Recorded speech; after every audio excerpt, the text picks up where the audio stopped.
React component. I'm going to cd into my first project and run npm run start. What this is going to do is run a development server that will update every single time I save my code. All right. What it'll do is actually open it up in a browser for me. And once it's done loading, we'll actually be able to see React and the default, which is all the code that's in this app.js. As we can see, it still says starting the development server, so we can give it a couple seconds. It does take a little bit of time. And it says compiled successfully. We'll come back, and here's what we're seeing. We actually don't need a lot of this, so I'm going to get rid of this header, and we don't need the logo anymore.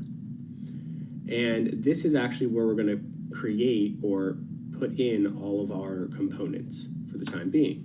So I'm going to come over here and say my new component.js.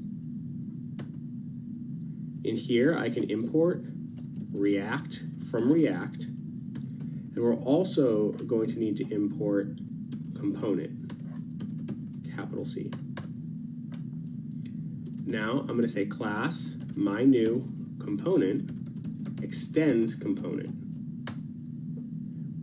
This is a class-based component, which means that we're writing a class in order to create this component. I'm going to write render, return, and within the return is the JSX that we actually want to show. So I'm going to write, we are in my new component. A class component that extends from component will need this render method and a return. And this return will be what we actually want to see. And this is the JSX. Afterwards, we're going to export default my new component. Now within my app.js, I can import my new component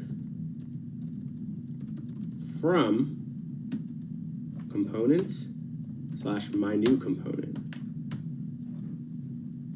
And now we have that. I can write my new component like this, just as if it's a tag. And now if I go back to the browser, we can see we are in my new component, because we just created this class component, which extends from component, and then returns this we are in my new component in the render method.